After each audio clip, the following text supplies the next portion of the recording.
Assalamualaikum warahmatullahi wabarakatuh. Halo semuanya. Jadi di video ini akan dijelaskan tentang materi biologi metabolisme, khususnya adalah enzim. Video ini bertujuan untuk memenuhi tugas mata kuliah dari Pak Radian tentang media pembelajaran biologi.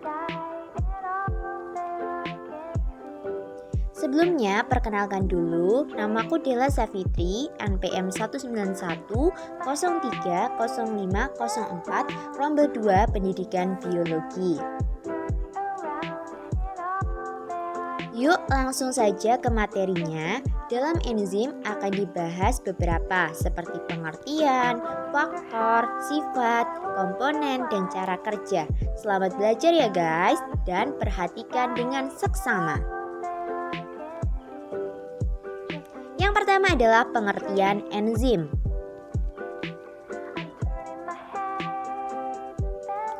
Enzim adalah senyawa protein yang membantu proses metabolisme dalam tubuh. Dengan adanya enzim, metabolisme akan berlangsung dengan cepat karena menurunkan energi aktivasi yang diperlukan untuk berlangsungnya reaksi tersebut. Tanpa adanya enzim dalam tubuh, reaksi metabolisme akan berlangsung sangat lama. Dan yang kedua ada faktor-faktor pada enzim. Faktor-faktor pada enzim ada 5. Yang pertama adalah suhu. Suhu atau temperatur tinggi dapat menyebabkan denaturisasi protein, sedangkan pada temperatur rendah akan menghambat reaksi. Pada umumnya, temperatur atau suhu optimum enzim adalah 30 derajat sampai 40 derajat. Yang kedua adalah perubahan pH. Perubahan pH sangat berpengaruh pada perubahan asam amino, kunci pada sisi aktif enzim, sehingga menghalangi sisi aktif bergabung dengan substratnya. pH optimum yang diperlukan enzim berbeda-beda tergantung pada jenis enzimnya. Yang ketiga adalah konsentrasi enzim dan substrat. Ini ada 2 dibagi menjadi enzim dan substrat. Semakin banyak enzim, reaksi akan semakin cepat. Sebaliknya, apabila enzim semakin sedikit, maka reaksi yang terjadi juga akan lambat. Dan yang terakhir ada aktivator dan inhibitor, menghambat kerja enzim sehingga kecepatan reaksi akan turun. Ada 2 macam inhibitor, yaitu inhibitor kompetitif atau zat penghambat mirip dengan substrat sehingga berkompetensi dengan substrat untuk bergabung ke sisi aktif enzim. Inhibitor non-kompetitif atau substrat sudah tidak dapat berikatan karena sisi aktif enzim berubah.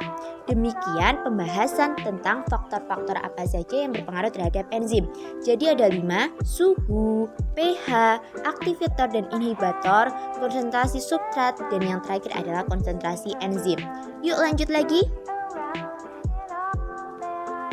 Yang ketiga ada sifat-sifat enzim.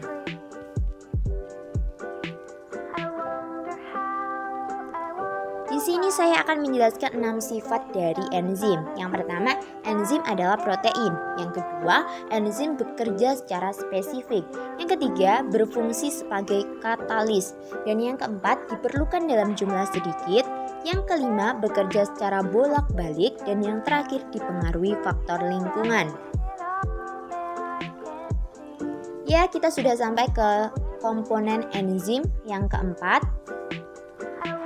Komponen enzim ini terdiri atas 3. Yang pertama ada apoenzim, yaitu bagian enzim aktif yang tersusun atas protein yang bersifat labil atau mudah berubah terhadap faktor lingkungan. Yang kedua ada kofaktor, yaitu komponen non-protein yang berupa ion-ion anorganik. Aktivator berupa logam yang berikatan lemah dengan enzim Fe, Ce, Mn, Zn, Ko, K, Ca, dan ion kliroda. Ion kalsium merupakan contoh ion anorganik yang membantu enzim amilase mencerna karbohidrat amilum. Dan yang terakhir ada gugus protestik, berupa senyawa organik yang berikatan kuat dengan enzim. FAD, flavin, adenin, dikonotledin, biotin, dan HOMO merupakan gugus protestik yang mengandung zat besi berperan memberikan kekuatan ekstra pada enzim terutama katalase, peroxidase, sitrokom oksidase. Dan yang terakhir adalah cara kerja enzim. Seperti yang telah dilihat dalam video ini, ada dua cara kerja enzim.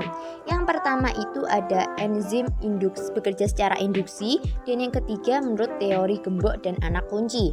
Yang pertama, yaitu teori induksi, enzim dan substrat akan membentuk kompleks substrat enzim sebelum menghasilkan produk.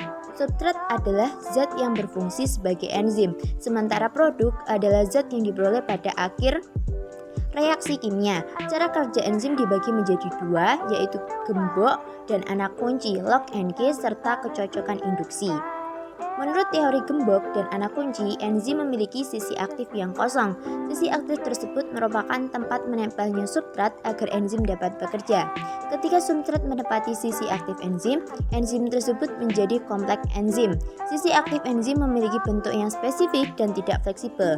Karena itu hanya berbentuk substrat yang tertentu dan melekat pada enzim. Sedangkan menurut hipotesis kecocokan induksi berpendapat bahwa sisi aktif enzim bersifat fleksibel. Sisi aktif enzim dapat berubah mengikuti bentuk substrat yang menempel padanya. Jadi yang atas ini adalah cara kerja enzim menurut teori gembok dan anak kunci, sedangkan yang kedua ini adalah menurut teori kecocokan yang terinduksi.